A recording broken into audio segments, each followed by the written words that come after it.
আমেরিকায় একবার প্রতিযোগিতা হলো, বাংলাদেশের পুলিশ, আমেরিকার পুলিশ এবং রাশিয়ার পুলিশ, তিন দেশের পুলিশের বলা হলো যে এই যে এরিয়াটা আছে তোমরা যাও, এর মধ্যে হরিণ আছে কিনা খুঁজে বের করো, যদি থাকে এসে জানাবা, না থাকলেও এসে জানাবা। আমেরিকার পুলিশ 1 ঘন্টার মধ্যে এসে কয় যে হরিণ তো দূরের কথা, কিছুই নাই। আর রাশিয়ার পুলিশ এসেছে 3 ঘন্টা পরে, কয় এর মধ্যে কোনো কিছুই নাই, হরিণ মরিণ অন্য কিছু খুঁজে পাইনি। বাংলাদেশের পুলিশ এসেছে 3 দিন পরে। কয়দিন পরে? সাথে করে এনেছে একটা ছাগলের বাচ্চা। বিচারকরা বলছে কি ব্যাপার, কি ব্যাপার, আপনাদের এত সময় লেগে গেল কেন? কয় আপনি যে বনে পাঠাইছেন এই বনে তো হরিণ তো দূরের কথা, হরিণের আন্ডা বাচ্চা কিছু নাই। কয় এইটা তো আমেরিকার পুলিশ বুঝেছে 1 ঘন্টায়, রাশিয়ার পুলিশ বুঝেছে 3 ঘন্টায়, তোমাদের 3 দিন লাগলো কেন? বলছে আমরা যখন বনের মধ্যে গেলাম, আমরা কোনো হরিণ যখন পাইলাম না, চিন্তা করলাম কি করা যায়, কি করা যায়, গবেষণা করতে করতে করতে করতে সামনে পালাম ছাগলের বাচ্চা ধরে নিয়ে আইছি। কারণ কি? কারণ হলো স্যার এই ছাগলের বাচ্চা রিমান্ডে দেন, ও নিজেই বলবে আমি পুলি, আমি হরিণ। ও রিমান্ডে দিল, নিজে বলবে আমি কি। মানে এগের এমন একটা বাহিনী বানাইছিল যারা আসামিকে ওইটা খোঁজে না, ওরা কোনো কিছু হলেই বলে জামাত শিবিরের কাজ, ঠিক না বেঠে? অমনি ধরে নিয়ে আসো মসজিদ থেকে। বোমা ফিটেছে কোন জায়গায়? এখানকে ওই ঝিনেদায় বোমা ফিটেছে, চুয়াডাঙ্গা জামাতের আমিরের নামে মামলা। কথা কয় না, মানে মুখস্থ কথা। জামাতের আমির যে কটা ও কটা ধর, বিএনপির নেতা যে কটা ধর, এ কটা ধর। এই একটা অকার্যকর বাহিনী বাংলাদেশে তৈরি করেছিল। এই বাহিনী যতদিন পর্যন্ত বাছাই করে চিরুনি দিয়ে আশ্রয়ে পরিষ্কার করা না যাবে, ততদিন এই বাংলাদেশ কিন্তু স্বাধীন হয় নাই। মাথায় রাখবেন, এখনো স্বাধীন হয় নাই। আমাদের স্টেজ থেকে নামিয়েছে কারা? তারা এখন বলে আমরাও নির্যাতিত ছিলাম। ওরে বাবা, ওরাও নির্যাতিত ছিল, ঠিক ভাইরা আমার। এই জন্যে স্বাধীনতা আসে নাই।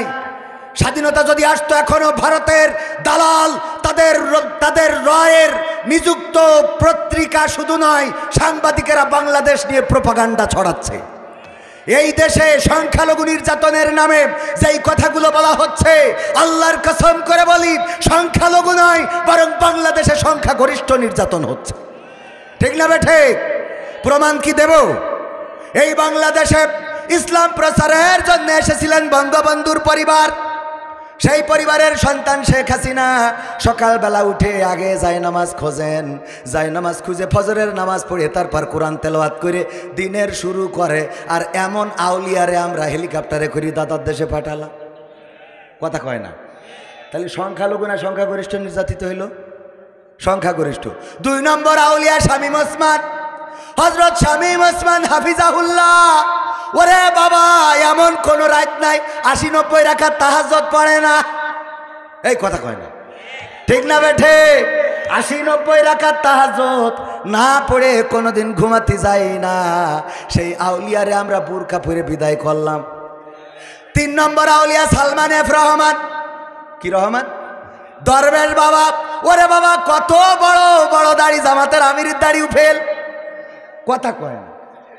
এই দরবেশ বাবা এত বড় আউলিয়া, তার দাড়িটা পর্যন্ত রাখতে দিলাম না। দাড়ি পর্যন্ত কাটলো, তাও রক্ষা হইল না। তার আমরা নৌকার মধ্যে ধরে আনলাম নূহ নবীর কিস্তিতে, ঠিক না বেঠে? তাহলে 3 নম্বর আউলিয়া গেল। 4 নম্বর হযরত মাওলানা ওবায়দুল কাদের রাহিমাহুল্লাহ। দেখেন সে যে কনে আছে, ও বলল পালাবো না, প্রয়োজন হলে ফখরুলের বাসায় গিয়ে উঠবো। ঠাকুরগাঁওয়ে বাসা আছে না? আমি ঠাকুরগাঁয়ে খুঁজে দেখছি, কেন যাইনি। দেখেন এই 4 নম্বর আউলিয়া, সে যে কনে আছে, কনে গেল, এখনো খুঁজে পাওয়া গেল না। আর 5 নম্বর আউলিয়া হযরত মানিকা রহমাতুল্লাহ আলাইহি। দেখেন কত বড় আউলিয়া, মাথায় টুপি, মুখে দাড়ি। এমনকি সে বুঝলো দুনিয়ার সুখ শান্তি হারাম, এই জন্য বাগানে গিয়ে কলা পাতায় শুয়েছিল, ঠিক না বেঠে? এই আউলিয়ার বিসি পর্যন্ত খুলে নিয়েছে, সে অন্যরা তো তাও মেশিন টেশিন রক্ষা করি পিছিয়ে খুঁজি না, ঠিক না বে ঠিক? তাহলে এই আউলিয়া সংখ্যালঘু না সংখ্যাগরিষ্ঠ? এরপরে ইনো মেনন বামপন্থী ছিল না, আর ছিল না বামপন্থী রামপন্থী, তারও আমরা পাগড়ি পরায় ওমরাই পাঠাই দিলাম, ওমরা করে আসলো। এই ওমরা করা ইনু মেননও এখন ডিম খাচ্ছে উপর দেবা নিচে দিয়ে, ঠিক না বে ঠিক? সংখ্যালঘু না সংখ্যাগরিষ্ঠ? আরাফাত, ব্যারিস্টার সুমন সহ আপনার ইউনিয়নের চেয়ারম্যান, মেম্বার, এমপি, মন্ত্রী যারা আছে সব পলাতক বিপদে আছে না নাই? কোন হিন্দু পলাতক আছে? তাহলে নির্যাতিত আছে সংখ্যাগরিষ্ঠ না সংখ্যালঘু? তাহলে ভারতে এই কথা বলছে এখানে পাকাম, একে সহ্য না করে পারা যায়? হ্যাঁ, এই সংখ্যা এখানে নির্যাতিত হচ্ছে কারা? সংখ্যাগরিষ্ঠ। এরপরে দেখেন উরাই আবার ইসকনের সন্ত্রাসী দিয়ে আমার চট্টগ্রামে সাইফুল ইসলাম আলিফকে হত্যা করা হলো, আমার ভাইকে শহীদ করা হলো, মারল উরা, মরলাম আমরা, কান্দে উরা, কান্দে দাদারা, ঠিক না বে ঠিক? ঠিক বললাম না বে ঠিক বললাম? আমি বলেছি দাদারা কান খুলে শুনে নাও, তোমাদের এই প্রোপাগান্ডা বাংলাদেশের মানুষ শুধু নয় গোটা বিশ্বের ইন্টারন্যাশনাল মিডিয়া কেউ বিশ্বাস করে না। কারণ তোমাদের দেশে ইতিপূর্বে যা ঘটেছে, তোমরা তো তারা যারা বাবরের প্রতিষ্ঠিত বাবরি মসজিদটাকে তোমরা রাম মন্দির বানিয়েছ, তোমরা ভেঙে মাটির সাথে মিশিয়ে শুধু দাও নাই, সেখানে রাম মন্দির নির্মাণ করে তোমরা বুঝিয়ে দিয়েছ তোমরা সাম্প্রদায়িকতার কথা মুখে বলো, কিন্তু বাস্তবে তোমরা অসাম্প্রদায়িক নও, ঠিক না বে ঠিক? ওরা সাম্প্রদায়িক, মূলত আমরাও অসাম্প্রদায়িক। আমাদের হিন্দু বৌদ্ধ খ্রিস্টান, আমাদের তো প্রফেসর মতিয়ার রহমান ওম শান্তি নমো নমকেই বসে থাকলো, কথা কয় না, এই কইছে না কয় না? তাইলে অসাম্প্রদায়িক তো আমরা। আমার দাদার দেশে মসজিদের সামনে ঢাক ঢোল পিটানো হয়, ঢাক ঢোল বাজানো হয়, আমার মুসলমানদেরকে আটকে রেখে জয় শ্রীরাম স্লোগান তাদের মুখ থেকে আদায় করে নেওয়া হয়। শুধু তাই নয়, আমার বাংলাদেশ, আমার ভারতে আমার দাদারা গরু ভক্ষণ করার অপরাধে মুসলমানদেরকে পিটিয়ে পিটিয়ে হত্যা করে। আর ওরা প্রচার করতেছে আমরা নাকি এই দেশে নুনু না কাটলে নাকি বেরোতে দিচ্ছি না। এই ঘটনা ঘটিস কোনটি? আমি কইছি কাটছি না, এটা তো ঠিক, তবে তোরা যারা বলছিস চলো চলো বাংলাদেশ চলো, কাছে নিয়ে আমরা বর্ডারে বসে থাকছি, তোগের কেটে ঢুকো, কথা ঠিক আছে তো বাজান? ক্ষমতায় কেউ স্থায়ী হয় না, হোক না সেরে না কিবা হাসিনা, সে আরটা চিরকাল থাকে না। ক্ষমতায় কেউ স্থায়ী হয় না, মুজিবুর বেশি দিন থাকেনি, জিয়াউর কেউ তো রাখেনি, মুজিবুর বেশি দিন থাকেনি, জিয়াউর কেউ তো রাখেনি। এরশাদ চলে গেছে পৃথিবী ছেড়ে, এরশাদ চলে গেছে পৃথিবী ছেড়ে, কেউ আজ তার কথা কয় না। ক্ষমতায় কেউ স্থায়ী হয় না, হাসিনা ক্ষমতা ধরে রাখতে আয়না ঘর বানিয়েছিল, জনগণের রোশানলে দাদার দেশে পালিয়ে গেল।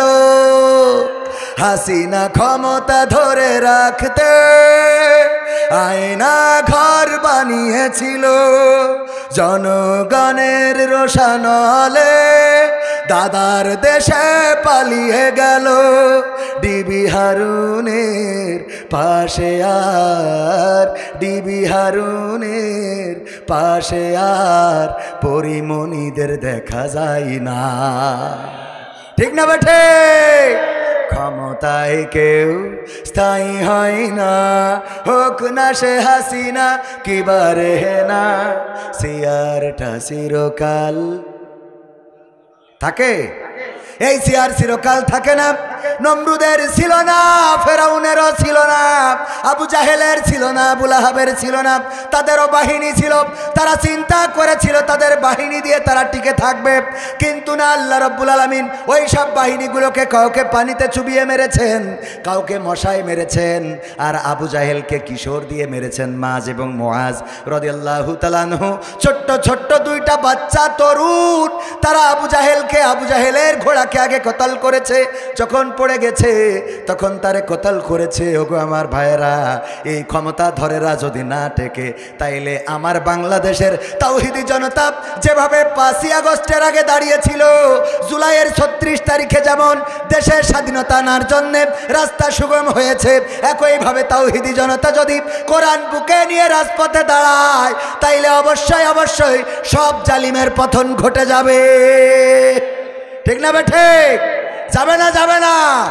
এই জন্য আমি বলেছি, সাহস নিয়ে দাঁড়িয়েছ তাই মুক্ত হয়েছে জমিন, সাহস করে দাঁড়ালে আর একবার কায়েম হয়ে যাবে দিন।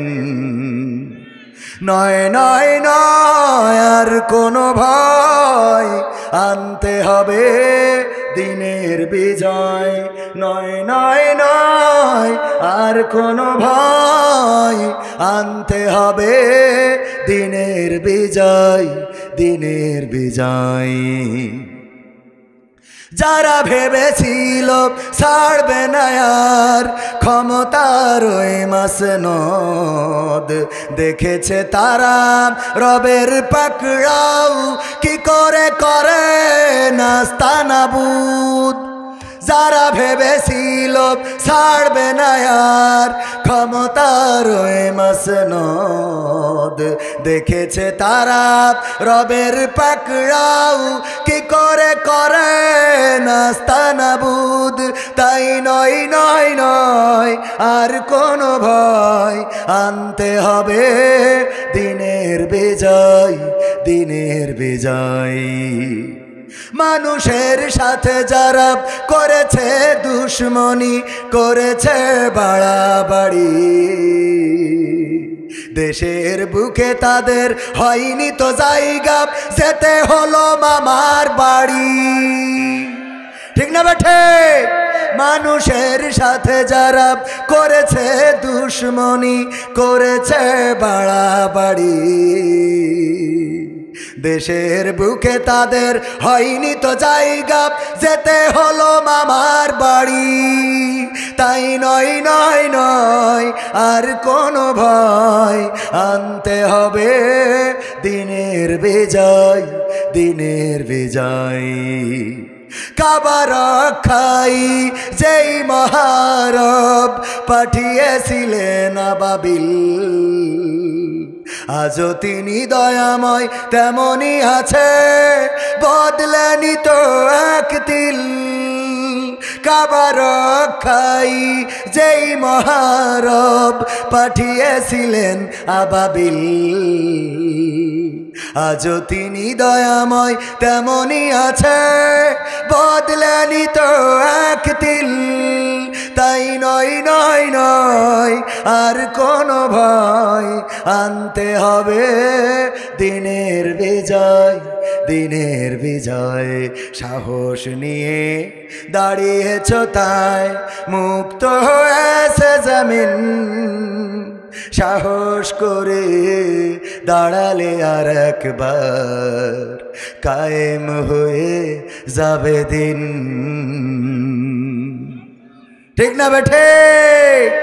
আমার আবু সাইদ দাঁড়ালো, বুকটা পেতে দিল, আর আমার কুলাঙ্গার পুলিশেরা, এখনকার পুলিশের আবার মাইন্ড করার দরকার নেই, ভালো মানুষ, আল্লাহর ওলি পীর সাহেব যা দুটাটা আছে, এসে বলছে আমরাও নির্যাতিত, অসুবিধা নেই, সব মাইনে নিলাম, তোরা খুব ভালো মানুষ, আল্লাহর ওলি সব ফেরেশতা।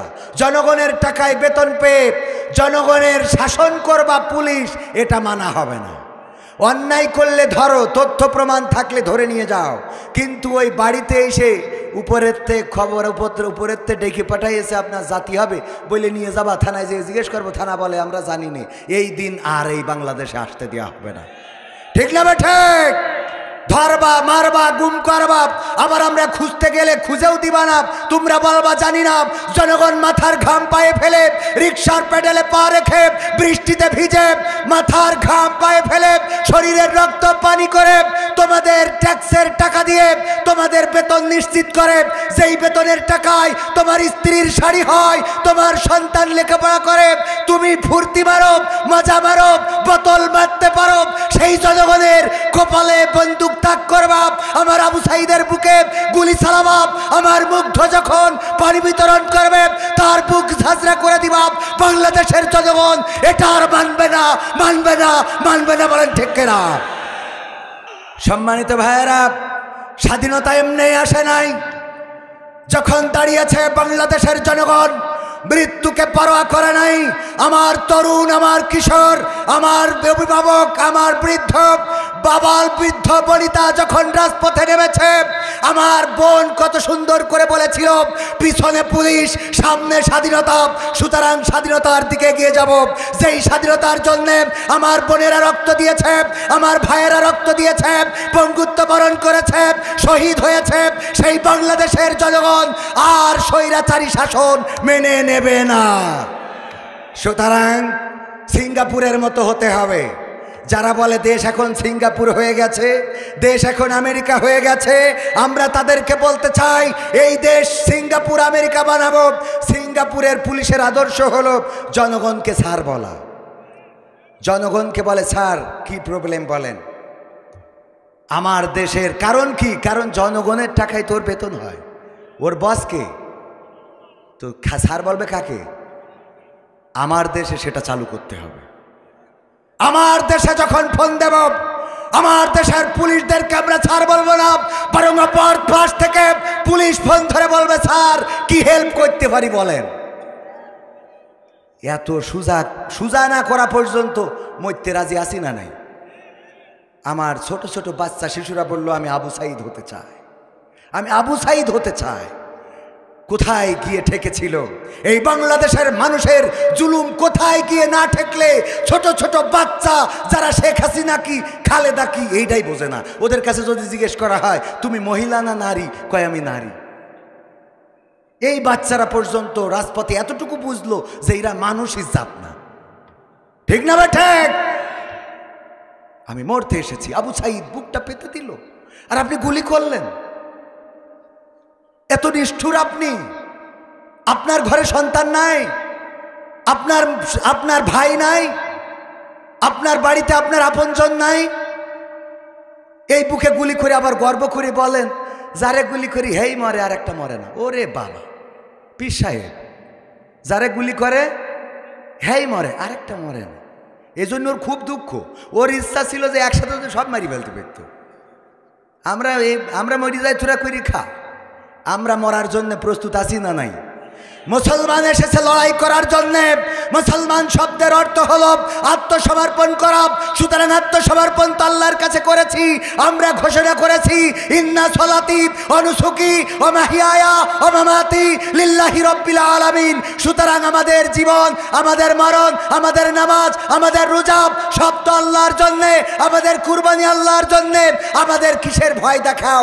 আমরা ভয় পাই না, মরতে রাজি আছি, কিন্তু বাংলাদেশে কোনো জুলুম মেনে নেওয়া হবে না। একবার এক মনীষীকে কারারুদ্ধ করে সেই জায়গার প্রশাসন বলেছিল আমরা তোমাদেরকে ভাতের কষ্ট দেব, তোমাদেরকে খাবারের কষ্ট দেব, তোমাদেরকে পানির কষ্ট দেব, তোমাদেরকে ঘুমের কষ্ট দেব, তোমাদের আরামের কষ্ট দেব। আমার সেই মুসলমান মনীষী তাদেরকে জবাব দিয়ে বলেছিল তোমরা আমাদেরকে কিসের ভয় দেখাও? আমরা তো সেই জাতি যারা প্রতিটা বছর একটা মাস করে ঘুমের কষ্ট নিজেরাই দিয়ে থাকি, আহারের কষ্ট নিজেরাই দিয়ে থাকি, পিপাসার কষ্ট নিজেরাই দিয়ে থাকি। আমরা প্রতিটা বছরে একটা মাস না খাওয়ার কষ্ট, পানাহারের কষ্ট, ঘুমের কষ্ট, এগুলো আমরা ট্রেনিং করেই থাকি। ঠিক না বে ঠিক? সেই জাতি কিনা আমরা? সেই জাতিকে কি দাবায় রাখা যাবে? আমার বঙ্গবন্ধুর ভাষায় বলতে হয় এই জাতিকে দাবায়া রাখা যাবে না, দাবায়া রাখতে পারবা না। আমার পকেটের টাকায় কেনা বুলেট আমার জনগণের বুককে ঝাঁঝরা করবে, এটা আর মেনে নেওয়া হবে এটা আর মেনে নেওয়া হবে না। মন যা চেয়েছে তাই করেছে। সাতক্ষীরা থেকে আসতেছি মাহফিল করে, গাড়ির মধ্যে পানির বোতলের মুখটি খুলে কয়, হুজুর আপনি শুকিয়ে দেখেন। কলাম কেন? কয়, এটা তো বাংলা মদ। কি মদ? মদ কি জীবনে এইটাই চিনলাম না। কয় এটা বাংলা মদ। আমি বলছি এটা বাংলা মদ আপনার কি মনে হয়? তাই বলছে আপনি শুকিয়ে বলেন, মানে আমার শুকিয়ে বলতে হবে। ও যদি বলে বাংলা মদ কেন, ও যদি এর থেকে বলে যে জাহান্নামের পানি, তাও বলতে হবে, কারণ ওরা তো পুলিশ, কথা কয় না। আমি বললাম স্যার, তখন তো স্যার না বলে স্যার মানে কি? স্যার যদি দুবার করে কোয়া যায় তাও স্যার স্যার, হ্যাঁ স্যার স্যার এইটা দেখেন স্যার, আসলে পানি স্যার, আমরা পানি খাই, আমার কিডনির সমস্যা আছে, মাঝে মাঝে পাথর এসে প্যাসিড বন্ধ হয়ে যায়, তো একটু পানি বেশি খাই স্যার। বলছে যে আপনি শুকিয়ে দেখেন, আপনি বাংলা মদ রাখেছেন কেন গাড়িতে? পাশে যে পুলিশ, আমি বললাম আমি আকিজ কলেজিয়েট স্কুলের কালচারাল টিচার, আলোচনা করে বেড়াই, অভিনয় করি, সাংবাদিকতাও করি। তখন বলতেছে এই সাইডি দে, যদি আকিজের না হইতাম, এইগুলো না কইতাম, যদি সরল সোজা হইতাম, তাহলে ওইটা বাংলা মদই হইতো, কথা কয় না। এই দিন বাংলার জনগণ আর দেখতে চায় না, এই দিন বাংলার জনগণ আর দেখতে চায় না। আমার আলেমদের হাতে হাত করা, পায়ে ডান্ডা বেড়ি, জানাজায় দাঁড়িয়েছে, গায়েবানা জানাজায় দাঁড়ানো ইমামকে টেনে নিয়ে চলে গেছে কুলাঙ্গার। নামাজের মধ্যেও তোমরা আমার ইমামদেরকে নামাজ পড়তে দাও নাই, বলেন ঠিক কিনা? এই দিন বাংলার জনগণ আর দেখতে, কোথায় গেল এমপিরা সব, কোথায় গেল মন্ত্রীরা সব, কোথায় কাদের কাকা? তাদের ছাড়া দেশটা এখন লাগে ফাঁকা ফাঁকা। পালাবো না, পালাবে না, পালাবে না, যাই না তবু দেখা, পালাবে না, পালাবে না, যাই না তবু দেখা। তাদের ছাড়া দেশটা এখন লাগে ফাঁকা ফাঁকা, ওদের ছাড়া দেশটা এখন লাগে ফাঁকা ফাঁকা। আইন মন্ত্রী আটকে গেল আইনেরই ফাঁকে, দাড়ি ছাড়া দরবেশের ভণ্ড ভণ্ড লাগে। আইন মন্ত্রী আটকে গেল আইনেরই ফাঁকে, দাড়ি ছাড়া দরবেশের ভণ্ড ভণ্ড লাগে। শুনছি কত নেতা নেত্রী খাইতেছে ভাই ডান্ডা, বিচারপতি কালামানিকের ফাটিয়েছে আন্ডা। পলকেরও ঝলক গেল, পলকেরও ঝলক গেল থামিয়ে নেটের চাকা। তাদের ছাড়া দেশটা এখন লাগে ফাঁকা ফাঁকা, ওদের ছাড়া দেশটা এখন লাগে ফাঁকা ফাঁকা। কই গেল সেই সংসদেতে মমতাজের গান, কোথায় গেল হজরত বলা শামীম ওসমান? এখন মমতাজ আর গায়, কথা কয় না, গায়, গেয়েছে ততদিন, সুবিধা পেয়েছে যতদিন। আমি বলেছি নেত্রী, আপনি মানুষ চেনেন নাই, আপনি যাদেরকে লালন করেছেন ডানে বামে, ওরা তো তারা যারা দোয়া করতো আল্লাহ 1975-এ যারা বঙ্গবন্ধুর সপরিবারে হত্যা করেছে, তুমি তাদের জান্নাতুল ফেরদাউস নসিব করো। শয়তান, ওর আমলিখিত দূরের কথা, তো জামাতেও নিয়ে যাবে না, ঠিক না বে ঠিক? কোনো জামাতের লোকও এমন দোয়া করেছে জীবনে? করেছে বলেন? আর এক শয়তান কয় আল্লাহ আজকের এই শোক দিবসে বলছি শোনো, তুমি বঙ্গবন্ধুকে জাহান্নামের উচ্চ মাকাম দান করো। কত বড় শয়তান, এ কি করে আমলিক করা মেয়েটা, আর আমাকে চোখই থাকে না। আমরা দোয়া করে দিই কত কায়দা করে। এক হুজুর ওয়াজ করতেছে, তা সব ওই হাসিনার বিরুদ্ধে ওয়াজ করিয়েছে, পাশে ছিল আওয়ামী লীগের এক নেতা, বলছে হুজুর আপনার তো বাড়ি যাওয়া হবেন না। বলছে কেন? তা বলছে ঠ্যাং ম্যাং তো থাকবেন না, তো যাবেন কি কই? তা বলছে কে? তা বলছে এতক্ষণ করলেন কি? বলছে মোনাজাতের সময় ঠিক করে দেবানে। তো মোনাজাতের সময় কি করে ঠিক করবে? হুজুর দেখেছে এখন এতক্ষণ যেহেতু উল্টো পাল্টা বলেছি, মোনাজাতের সময় যদি সুজা কই তা তো জনগণ কেঁপে যাবে। এই জন্য আরবিতে দোয়া করছে, রব্বানা আতিনা ফিদ দুনিয়া হাসিনা ওয়া ফিল আখিরাতি হাসিনা ওয়া কিনা আযাবান নার। আচ্ছা হুজুর ঠিক আছে, আরবিতে দোয়া করেছে, ভালো লাগলো। আরবিতে দোয়া করতেছে ওয়া ফিল আখিরাতি হাসিনা, ঠিক আছে না বাজা? কত কায়দা করি বাঁচতে। একটা গান গালাম নোয়াখালীতে, বলছে হুজুর জুতো খোয়া নেই, তাই আমি বলছি ওই যে বলছে এখন নীতি হবে না, আগে বিএনপি ক্ষমতা আসুক তারপর নিয়েন। কেন? তা বলছে আপনার ধরতে আসছে। বলবো সে গান? গণতন্ত্র চিনি না আমি, জানি না গণতন্ত্র, গণতন্ত্র দেখিনি আমি, শুনেছি গণতন্ত্র। এই গান গাওয়ার কারণে নোয়াখালীতে জুতো পাই দেওয়ার টাইম পাইনি, সে পালাই চলে আসছিল। এখন খেলা হবে মাসুদ ভালো হলে না। গণতন্ত্র চিনি না আমি, জানি না গণতন্ত্র, গণতন্ত্র দেখিনি আমি, শুনেছি গণতন্ত্র।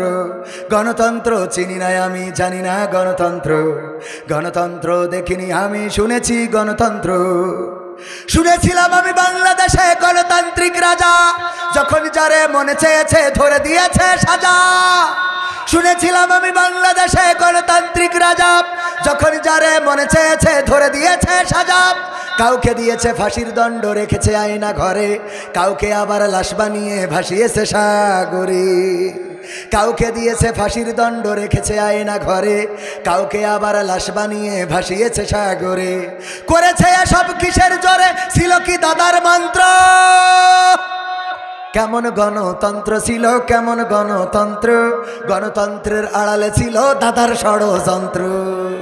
কেমন গণতন্ত্র ছিল, কেমন গণতন্ত্র, গণতন্ত্রের আড়ালে ছিল মোদির ষড়যন্ত্র। শুনেছি আগে নির্বাচনে লাগতো টাকার নোট, দেখেছি আমি ভোট করিতে লাগেনি কোন ভোট। কথা কয় না লেগেছে? এক চাষা গেছে ভোট দিতে, ফজরের নামাজ পড়ি, ভোটের মাঠে গেলি বলছে যে, ও চাষা আপনি এই কষ্ট করে আসলেন কেন? তবে বাবু আসলাম কেন, ভোট দিয়ে আসেন নি তো আসলাম গো বাবু। ভোট তো সে আপনি কখন রওনা দিয়েছেন? ফজর পড়েই তো রওনা দিয়েছি। বলছে যে আমরা তো সে তাহাজ্জুদ পড়ি কাম সেরে তুইছি। আপনি তো ফজর পড়ি রওনা দিয়েছেন, তাহাজ্জুদ পড়ি কাম সারা।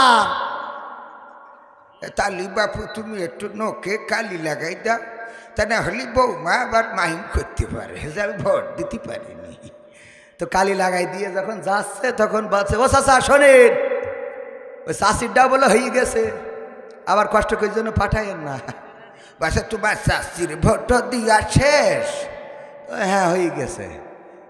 তো বাসা আল্লাহ কত বড় নেমো খারাঙ্গ, কার সাথে সম্পর্ক করেছি, সংসার করেছি, ওর সাথে আমি জান্নাতেও যাইতে চাই না। আল্লাহ তুমি বেঈমানের কবরে, বেঈমানের তুমি আল্লাহ জাহান্নামে দিও। তা ওই ভোটের ওরা বলছে যে কি চাষির সাথে কি খুব বাদাবাদি নাকি? বলছে বাদাবাদি ছিল না বাপু, আজকে হইল। কেন? বলছে ও দেখো 12 বছর ধরে মরে গেছে, তা ভোটটা দিয়ে গেছিস, তাহলে আমার সাথে একটু দেখা করিয়ে যাবি না? বুড়োটা কেমন ভাবে আসি, দিন কিভাবে যায়, একটু খোঁজটা নিয়ে যা। ও ভোটটা দিয়েছি, হাসিনার মেরে চলিয়ে গেছে। শুনেছি আগে নির্বাচনে লাগতো টাকার নোট, দেখেছি আমি ভোট করিতে লাগেনি কোনো ভোট। ভোটের আগে পাশ হয়েছে মন্ত্রী মিনিস্টার, লাগেনি মিছিল, লাগেনি মিটিং, লাগেনি তো পোস্টার। নির্বাচন কমিশন ছিল ইন্ডিয়ান কোন যন্ত্র। কেমন গণতন্ত্র ছিল, কেমন গণতন্ত্র, গণতন্ত্রের আড়ালে ছিল দাদার ষড়যন্ত্র। কেমন গণতন্ত্র ছিল, কেমন গণতন্ত্র, গণতন্ত্রের আড়ালে ছিল রয়ের ষড়যন্ত্র। বিরোধী দল যারা সংসদে ছিল তারা ছিল পোষা ময়না, দেশে জলে পুড়ে হয়েছিল ছাই, তবুও তো কিছু কয় না। বিরোধী দল যারা সংসদে ছিল তারা ছিল পোষা ময়না, দেশে জলে পুড়ে হয়েছিল ছাই, তবুও তো কিছু কয় না। শাসনে ছিল না সততা নিষ্ঠা, বিচারের ছিল না মান, সংসদে বুঝি তাই শোনা যেত মমতাজের গান। ঠিক না বে ঠিক? ওই যে আগের গানেও কিন্তু এখানে সে আটকে গেছি, মমতাজের কথা বলতেছে, মনে আছে? আমি বললাম মমতাজ একটা নেমো খারাম বেঈমান, অকৃতজ্ঞ স্বার্থপর। যতদিন আমার শেখ হাসিনা খাওয়াইলো ততদিন সে গাইলো, যখন খাওয়া বন্ধ হয়ে গেছে তখনই গাওয়া বন্ধ হয়ে গেছে রে। ঠিক না বে ঠিক? কত গান গাইল, ওরে ও রিক্সাওয়ালা তুই ধীরে ধীরে চালা, তোর সাথে বলবো আমার বুকে কত জ্বালা। বলিস না? বলে নাই? ও রিক্সাওয়ালার সাথে জ্বালার কথা কইছে। তা শেখ হাসিনা এত কিছু খাওয়াইলো, তুই যখন চলে গেছে তখন তার একটু প্রশংসা করবি না? কথা কয় না। অন্তত প্রশংসা না করিস, এতটুকু তো বলা উচিত ছিল। আমার সোনার ময়না পাখি কোন বা দোষে দাদার কাছে গো আমরা দেশে কেমনে থাকি রে আমার কলজের ময়না পাখি। ঠিক না বেঠে? এইসব গান অন্তত আমরা শিখাই দিচ্ছি, তাও গা, অন্তত গা, সামনে একটু গা, একটু শুনি। গাছে পায়খানা ঘরে যাইয়ে, ফাঁকা মাঠে যাইয়ে, বাগানে যাইয়ে, ও আমার দরদি আগে জানলে তোর ভাঙা নৌকায় চড়তাম না, ভাঙা নৌকায় চড়তাম না, আর এই বিপদে পড়তাম না। ওরে বর্ডারেতে খাইলাম ধরা, বিসিটাও তো পাইলাম না। আগে জানলে তোর ভাঙা নৌকায় চড়তাম না। কথা কয় না, গাচ্ছে না। তাহলে আমরা গানে ফিরে যাই।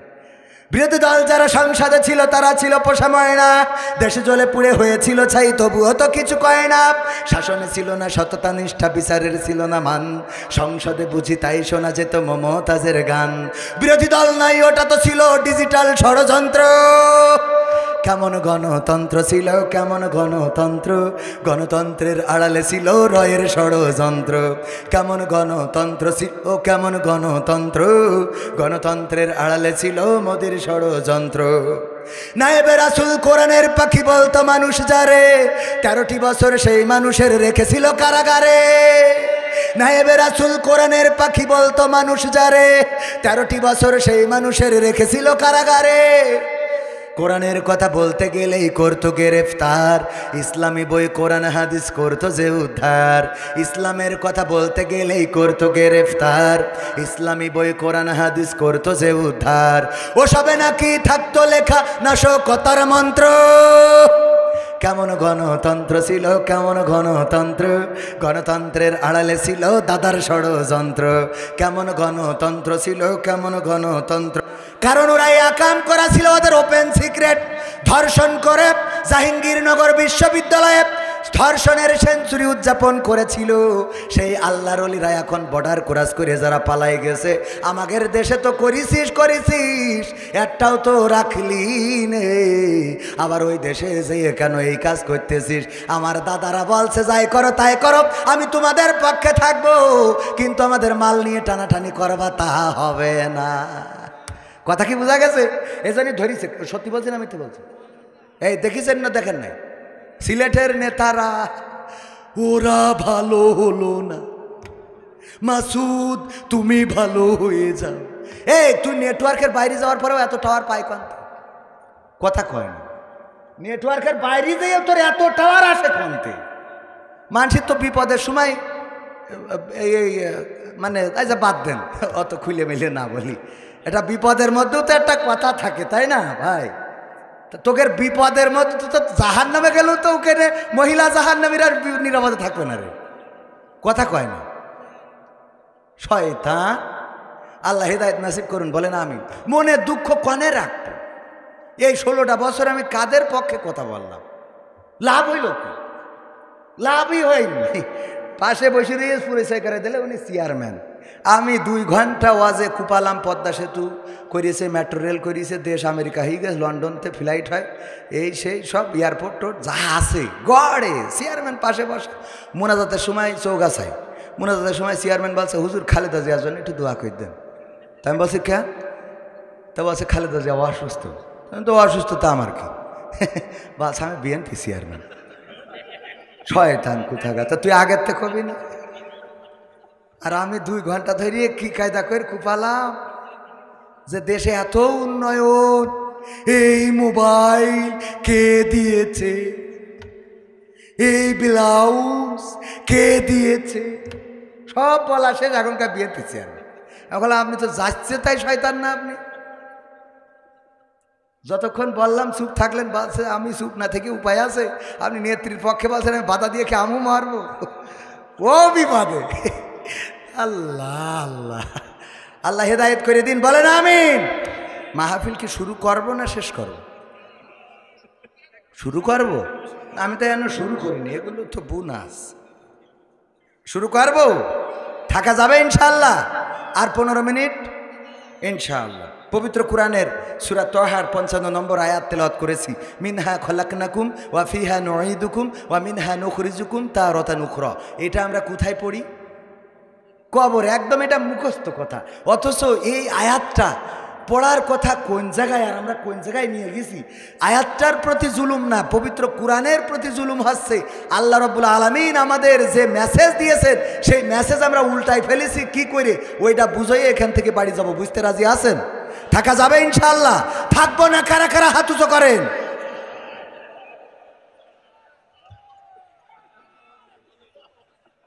বললাম থাকবো না কারা কারা। আবেগে হাত তুললে হবে না ভাই, বুঝে শুনে হাত তুলবেন, তা না হলে বিপদের কিন্তু শেষ থাকবে না। হুজুর কালেকশন করছে, হুজুর কালেকশন করছে, তো কালেকশনের সময় তো মুসাল্লি যারা শুরুতে থাকে ওরা তো বোঝে যে টাকা তুলছে, তো ওরা ঘুম এসে খালি ঝিমচ্ছে। তো হুজুর টাকা চাচ্ছে 50,000 টাকা দেওয়ার মতো কোন আল্লাহর বান্দা কি আছেন? দোয়া করে দেব আপনার যেন দুনিয়ার পরের জীবন আল্লাহ কল্যাণময় করে, পরকালে যেন ভালো কিছু হয়, সব দোয়া করে দেবো। মা বাপ যেন 14 গোষ্ঠী জান্নাতে থাকে। কেউ হাত তোলে না, তোলে না, তোলে না।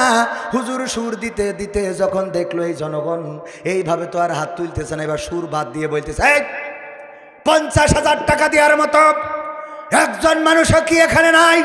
হাত উঁচু করেন। তো ওর হঠাৎ ঘুম ভেঙে গেছে, শুনে হাত উঁচু করেন, হাত উঁচু করে বসে আছে। নাম কি? ওবায়দুল কাদের। আল্লাহ, ওবায়দুল কাদের 50,000 টাকা এই মাহফিলে করলো দান। আল্লাহ বাড়িয়ে দাও, সম্মান নেখায়াত দিয়ে দাও, মনের স্বপ্ন পুরা করে দাও। আল্লাহ পিতা মাতা দাদা দাদি নানা নানি 14 গোষ্ঠী আল্লাহ তুমি ওদের দোতলা জান্নাতে রেখে দাও। ও হাত তুলে চিন্তা করছে দোতলা জান্নাত আর 50,000 টাকা। কালকে বিড়ি না ধরাইলে আমার হাগাও হবে না, সেটা কেনবো, তা তো টাকা নেই। আরে 50,000 টাকা দোয়া তো হুজুর করিয়ে দিলে, এ করবো ডাকি আমি, বিড়ি কেনার টাকা নেই আমার। তো ওই সাহস করে আর কিছু কইনি, যা দোয়া রাস্তা করে নিয়ে বাড়ি যাইয়ে মসজিদের ইমামের ডেকে বলছে হুজুর কাল এক বিপদে পড়ে গেছি, কি তা মাহফিলের মধ্যে ঘুমায় পড়িলাম। তো অসুবিধা কি? বলছে অসুবিধা তো ঘুমানোতে না, অসুবিধা এই হাত উঁচু করিয়ে। তো বলছে ঘুমালি হাত উঁচু করলে কি করি? বলছে ওই জায়গায় তো তেজমারা খাইছি, ঘুমাইছি। হঠাৎ করে হুজুর বলছে হাত উঁচু করেন, কিন্তু এর আগে বললে 50,000 টাকা কিনা দেবেন, সে হাত উঁচু করেন। আমি ওই আঘাতে শুনিয়েতে হাত উঁচু করি বসে আছে, গুড়ারটা শুনিনি। পরে দেখি হুজুর বলছে তোর মা বাপ 14 গোষ্ঠী জান্নাতে থাক। তা আমার তো বিড়ি কেনার টাকাও নেই, এখন আমি না দিলে কি ওদের আবার ফিরে এনে জাহান্নামে দেবে? দুঃখ কনে ধোবো, এই জন্যে হাত উঁচু করার সময় বুঝে শুনে করার দরকার আছে না বাজার? হঠাৎ হাত উঁচু করে বসে থাকলেন, কের জন্য করলেন এটা বুঝতে হবে না? আল্লাহ আমাদের বুঝে শুনে হাত উঁচু করার তৌফিক দিন, বলেন আমিন। এইবার বলেন থাকবো কারা কারা? নারায়ে তাকবীর, আল কোরআনের আলো, আল হাদিসের আলো, আমার নেতা তোমার নেতা। নারায়ে তাকবীর, নারায়ে তাকবীর। ওগো আমার ভাইয়েরা, তারপরেও বেশি সময় নেব না, অল্প সময় কথা বলবো। আল্লাহ রাব্বুল আলামিন পবিত্র কোরআনের সূরা তাহা মাক্কি যুগে নাজিল হয়েছিল। এই সূরাটা এমন একটা সময়ে নাজিল হয়েছিল যেই সময় ওমর রাদিয়াল্লাহু তাআলা আনহু ইসলাম কবুল করে নাই, কিন্তু এই সূরার তেলাওয়াত শুনে ওমর রাদিয়াল্লাহু তাআলা আনহু ইসলাম কবুল করেছিলেন। সেটা কিভাবে? এই সূরার তেলাওয়াত শুনেছিলেন যখন তার বোন ফাতেমা এবং তার ভগ্নিপতি করে ইসলাম কবুল করার কারণে কোরআন পড়ছিল। সেই সময় আবার কাফেরদের মিটিং হচ্ছিল যে কে পারবা নবী মুহাম্মাদের মাথা কাটতে। ওমর তরবারি বের করে বলল আমি পারব নবী মুহাম্মাদের মাথা কাটতে, আমি ছাড়া এমন সাহসী মক্কায় আর কে আছে? অন্য কাফেরেরা বলল তোমার দিয়েই হবে, কারণ তোমার মধ্যে সেই বীরত্ব, তোমার মধ্যে সেই সাহসিকতা আমরা লক্ষ্য করেছি। ওমর রাদিয়াল্লাহু তাআলা আনহু ছুটে চলছেন, হঠাৎ করে ইবনে নাইমের সাথে দেখা। ইবনে নাইম বললেন ওমর কোথায় যাও? বলল নবীর মাথা কাটার জন্য যাচ্ছি। বলল নবীর মাথা কাটতে যাও কেন? আজকে সিদ্ধান্ত হয়েছে যে নবীর মাথা কেটে দেবে সেই মক্কার বড় বীর হিসাবে বিবেচিত হবে, এই জন্য দায়িত্বটা আমি নিয়েছি। বলতেছে ওই যে ছাগলের বাচ্চা দেখা যায় ওটা কি তুমি ধরতে পারবা? বললো এটা কোনো ব্যাপারে না, দুম্বার বাচ্চা ভাড়ার বাচ্চা যাই হোক, সেটা ধরার জন্য যখন দৌড় দিয়েছে, গরুর বাছুর কিংবা ছাগলের বাচ্চা কি ধরা যায় নাকি? ধরা যখন গেল না, ওমর ঘেমে গেল, রেগে গেল। এই রাগটা তোলার জন্যই মূলত ইবনে নাইম এই কাজটা করেছিলেন। তারপরে ইবনে নাইম আস্তে করে বললেন, ও ওমর, তুমি যে নবীর মাথা কাটতে যাও, অথচ তোমার ঘরে কি ঘটে গেছে সেটা জানো নাকি? সে খবরটা তুমি নিয়েছো নাকি? বললো কি এমন ঘটে গেছে আমার ঘরে? কয় তোমার বোন ফাতেমা এবং তোমার বোনে, তোমার ভগ্নিপতি, তোমার বোনের স্বামী ইসলাম কবুল করেছে। যে নবীর মাথা কাটতে যাও সেই নবী মুহাম্মাদের পরে ঈমান এনেছে, এটা জানো নাকি? রাগ আরো বেড়ে গেল, রাগ দ্বিগুণ হয়ে গেল। তাড়াতাড়ি করে ছুটে চলল বোনের বাড়িতে। দরজা দেওয়া, দরজার মধ্যে লাথি দিল। বোন দরজা খোলো। বোন বুঝতে পারলো কোরআন তেলাওয়াত শুনেছে। ওই সময় ফাতিমা রাদিয়াল্লাহু তাআলা আনহা এবং তার স্বামী একই সাথে যে সূরাটা তেলাওয়াত করেছিল সেই সূরাটা ছিল এই সূরা তাহা। ওগো আমার ভাইরা, ওমর রাদিয়াল্লাহু তাআলা আনহু দরজায় লাথি মারলেন, লাথি মেরে দরজাটা ভাঙলেন, তারপরে পিটানো শুরু করে দিলেন। ভগ্নিপতি এবং বোনকে মেরে রক্তাক্ত করলেন। ফাতেমা রাদিয়াল্লাহু তাআলা আনহা বললেন, ওগো আমার ভাই, তুমি কাকে মারো? তুমি তো তোমার সেই বোনকে মারো যেই বোন আর তুমি একই মায়ের উদরে ছিলে, সেই বোনকে মারো যেই বোন আর তুমি একই মায়ের দুগ্ধ পান করেছো, সেই বোনকে মারো যেই বোন আর তুমি একই পিতার ওরসজাত সন্তান, তাকে তুমি মেরে রক্তাক্ত করে দিলে। ওগো ভাই, কেন রক্তাক্ত করলে আজকে বলি শুনে নাও। যতই মারো না কেন, যতই পিটাও না কেন, যতই রক্ত ছড়াও না কেন, কসম আল্লাহর, যেই কালেমার পরে ঈমান এনেছি এই কালেমা জীবন গেলেও ওগো আমার ভাই আমি ছেড়ে দেব না। সুবহানাল্লাহ। ওমর বললেন, কি এমন কালিমা, কি এমন কোরআন, কি এমন বাণী যেটা তোমরা পাওয়ার পরে দুনিয়ায় ভাইয়ের সম্পর্ক ভুলে গেলে, দুনিয়ার মায়া ভুলে গেলে, সংসারের মায়া ভুলে গেলে, জীবনের মায়া ভুলে গেলে। ওগো বোন, যদি একটু পড়ে শোনাতে, তখন যে সূরাটা পড়ে শুনিয়েছিলেন সেই সূরাটা ছিল সূরা তাহা। ওগো আমার ভাইয়েরা, এই সূরার 55 নম্বর আয়াত আল্লাহ বলছেন, সবাই পড়েন, মিনহা খলাকনাকুম ওয়া ফিহা নুঈদুকুম ওয়া মিনহা নুখরিজুকুম তারাতান নুখরা। আল্লাহ বলছেন, এই মাটি থেকেই তোমাদেরকে সৃষ্টি করা হয়েছে, আবার এই মাটিতে তোমাদেরকে ঢুকানো হবে, আবার একদিন এই মাটি থেকে তোমাদেরকে জীবন্ত করে উঠানো হবে।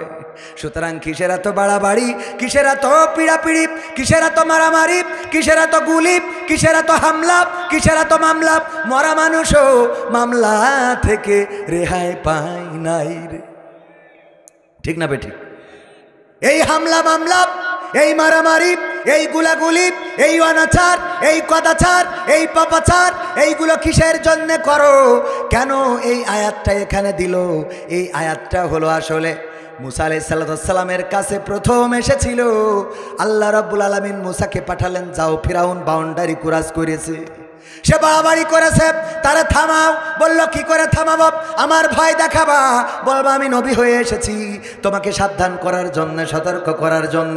মুসা আলাইহিস সালাম বললেন, যদি আমাকে নবী হিসাবে না মানে তাইলে তুমি নিদর্শন দেখাবা। কি নিদর্শন? মুজিজা হলো তোমার হাতের লাঠি ছেড়ে দিবা, সাপ হয়ে যাবে, অথবা বগল থেকে হাত বের করবা, হাতে আগুন জ্বলতে থাকবে, আবার বগলে ভরে দিবা, সেটা আগুনটা নিভে যাবে। এই কাজগুলো করবা। আল্লাহ যদি এরপরেও বিশ্বাস না করে, আল্লাহ রাব্বুল আলামিন বললেন, তখন সুন্দর করে তারে ওয়াজ শোনাবা। মিনহা খলাকনাকুম ওয়া ফিহা নুঈদুকুম ওয়া মিনহা নুখরিজুকুম তারাতান নুখরা। ওগো আল্লাহর বান্দা, ওগো ফেরাউন, কিসের এত অহংকার, কিসের এত বড়াই, কিসের এত লড়াই, কিসের এত মারামারি, কিসের এত হানাহানি, কিসের এত অবিচার, কিসের এত হত্যা, খুন, গুম, ধর্ষণ? এগুলো সব ছেড়ে দাও। কারণ ওগো ফেরাউন, শুনে নাও, তোমাকে এই মাটি থেকে সৃষ্টি করা হয়েছে, আবার একদিন এই মাটিতে ঢুকানো হবে, আবার একদিন তোমাকে এই মাটি থেকে জীবন্ত করে উঠানো হবে। এই কথা ফেরাউনকে বলার জন্য মুসা আলাইহিস সালামকে আল্লাহ রাব্বুল আলামিন পাঠালেন ফেরাউনের রাজদরবারে। আর আমরা এই আয়াত নিয়ে যে কবরে লাগাইছি মরা মানুষের কাছে। বলেন, আয়াতের সাথে আমরা জুলুম করছি না করছি না? কথা কি বোঝা গেছে? কোথাকার আয়াত? শেখ হাসিনার কাছে যেটা পড়তে হবে ওটা কবরে যেই পড়ছি। কথা কয় না? ডক্টর ইউনূসের কাছে যে আয়াতটা পড়ার কথা, ডক্টর ইউনূস যদি এই দেশে অবিচার করে, অনাচার করে, কদাচার করে, জুলুম করে, অন্যায় করে, তাইলে তার কাছে যে বলতে হবে মিনহা খলাকনাকুম ওয়া ফিহা নুঈদুকুম ওয়া মিনহা নুখরিজুকুম তারাতান উখরা। ওগো ডক্টর ইউনূস, কিসের অহংকার, কিসের লড়াই, কিসের বড়াই? তো গো তুমি কি জানো না এই মাটি থেকে তোমাকে বানানো হয়েছে, আবার একদিন এই মাটিতে তোমাকে ঢুকানো হবে, আবার একদিন এই মাটি থেকে তোমাকে উঠানো হবে। এই আয়াত পড়তে হবে ওখানে, অথচ আমরা এই আয়াত মরা মানুষের কাছে পড়লাম। আমি বলি ওই মরা মানুষটা যদি কোনোভাবে হাতটা কাফন থেকে বের করতে পারতো, থাপ্পড় একটা বসাই দিত, বলতো আমার খেলা তো ফাইনাল, আমার বলি লাভ কি? কথা কয় না। আপনি সাবধান করতেছেন মরা মানুষ যে মরে গেছে, ও তো আজকের থেকে খেলা শুরু। কথা কয় না, ঠিক না বে ঠিক? মালয়েশিয়ায় থাকাকালীন হঠাৎ করে আমাদের একটা প্রোগ্রামকে কেন্দ্র করে ওই সময় দুর্ভাগ্যবশত আমার পারমিটের মেয়াদও শেষ। রাত্রে দুশ্চিন্তায় ঘুম হয় না যে কখন না জানি পুলিশ এসে ধরে নিয়ে যায়। কারণ বৈধ কাগজপত্র না থাকলে একটা টেনশন থাকে না। আমরা যেমন আগে যারা জামাত বিএনপি করেছেন আপনারা, আমরা যারা আমলিগ করি তারা তো নিশ্চিন্তে ছিলাম, কিন্তু যারা জামাত বিএনপি করি চোখের একটা মনের মধ্যে যে কখন কী হয়, ঠিক না বে ঠিক? ছিল না, ছিল না। ডাক্তার শফিকুর রহমানের ধরতে গেছে, বলছে যে একটুখানি দাঁড়ান আমি বেডটা নিয়ে আসি। কত মিনিট লাগবে? তো আমার 5টা মিনিট হয়তো লাগবে না, একটু নামাজটা। বলছে হুজুর নামাজ পড়বেন? তো বলছে হ্যাঁ নামাজটা পড়বো আর গুছাবো। তো বলছে 5 মিনিটই তো হবে না। বলছে কেন হবে না? বলছে নামাজ পড়বেন, বেডিংপত্র গুছাই আনবেন। বলছে বেডিংপত্র বান্দা আছে, ও বাইন্দে তোরা আসবে আমরা জানি। কথা কয় না। এই সত্য বললাম না মিথ্যা বললাম? বানায় বলার তো কিছু নেই। বেডিং সবসময় রেডি করে রাখে, যে আসবে গুছাই চলে যাব। আমরা যাওয়ার জন্য রেডি, বলেন সুবহানাল্লাহ। আমাকে জেলে দিলেও আমরা খুশি, ফাঁসিতে দিলেও খুশি, আমাকে মারলেও খুশি, আমাকে মিষ্টি খাওয়ালেও খুশি। এ খুশি কের জন্যে? কারণ কি? আমরা অভিভাবক হিসেবে মানি কাকে? আমরা জানি কষ্ট আসে কার থেকে, দুঃখ আসে কার থেকে, পরীক্ষা আসে কার থেকে। ওয়ালা নাবলু আন্নাকুম বিশাইইম মিনাল খাউফি ওয়াল জুই ওয়া নাকসিম মিনাল আমওয়ালি ওয়াল আনফুসি ওয়াস সামারাত ওয়া বাশশিরিস সাবিরিন। আল্লাহ বলেই দিয়েছে আমি তোমাকে জেল দিয়ে, জুলুম দিয়ে, মেরে কেটে ধরে, ফল ফসলে ক্ষতি করি, ব্যবসায় বাণিজ্যই অসুবিধে করি, জানমালের ক্ষতি করি, আমি পরীক্ষা করি দেখবো যে কারা ধৈর্য ধারণ করে। বলেন সুবহানাল্লাহ। একটা গরু আমার মনে করেন ভাইজান গরু খাওয়ানোর জন্য মাঠে দিয়ে এসেছে। ওই পাশে একটা বাগান ছিল, বাগানে ছিল বাঘ। ওই বাঘ গরু ধরার জন্য করেছে তাড়া। গরু দৌড়য়, বাঘও দৌড়য়, গরু দৌড়ায়, বাঘও দৌড়ায়, গরুও দৌড়ায়, বাঘও দৌড়ায়। ভাইয়েরা আমার, গরু চিন্তা করলো আমি তো বাঘের সাথে দৌড়াইয়ে পারবো না, সুতরাং একটু বুদ্ধি খাটাইলো। পাশে দেখে নরম কাদাওয়ালা ক্ষেত, ওই কাদাওয়ালা ক্ষেতের মধ্যে দিয়েছে লাভ। 4 হাত পা একসাথে গাড়িয়ে গেছে। গাড়বে না? গাড়বে না? নরম কাদা খেতে বাঘও ধরার জন্য লাভ দিয়েছে, কিছু না বুঝেই লাভ দিলি। বাঘ ওর দৌড়ের গতি বেশি থাকার কারণে গরুর রেখে 3 হাত সামনে যেয়ে পড়েছে। কয় হাত সামনে? ও গেড়ে গেছে কাদার মধ্যে। এখন যত উঠতে চাই তত আটকায় যায়। এরকম কাদা আছে না? যত উঠতে চাই চূড়াবালি, যত উঠতে চাই তত আটকে যায়। ভাইরা আমার, তো এখন এই গরু আটকে যাওয়ার পরে বাঘ তো ছটফট করতেছে আর গরু জাবর কাটাচ্ছে। বাঘ বলছে হে গরু, তুই তো আসলেই গরু। তো কে ভাই কি কি হইস? মানে গরু ভাই কি হইয়ে? ভাই রাগ করছে কেন? রাগ করবে না কেন? ওরে গরু, তুই যে কামটা করলি, আমি তোরে ধরার জন্য দৌড়ানি দিলাম, তোর পিছু নিলাম।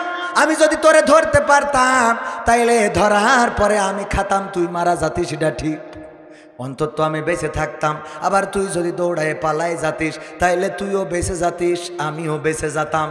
কিন্তু এমন একটা কাম করেছ রে গরু, এমন কাদার মধ্যে দিয়েছ লাভ যে ছাড়াইতে গেলে জড়াই ধরে। এখন আমিও মরব, তুমিও মরবা। তবে তাতে কি? তাতে কি মানে? এই গরু, আমার কথা হইলো আইসা মরলাম, ভালো কথা। তা এই বিপদের মধ্যে তোর কোনো টেনশন নেই, জাবর কাটাচ্ছিস কিভাবে? গরুর কাছে এই প্রশ্ন বাঘের। গরু বলছে গো বাঘ, তুমি বনে থাকো, গরু আমি বলদ হইতে পারি, কিন্তু তুমি তো জানো না আমি যতই বলদ হই আমার একজন মালিক আছে। আমার মালিক, আমার অভিভাবক, আমার বাড়িওয়ালা, সে সে আমাকে এখানে রেখে গেছে ঘাস খাওয়ার জন্যে, আর তুমি আমার পিছু নিয়েছো ধরার জন্যে।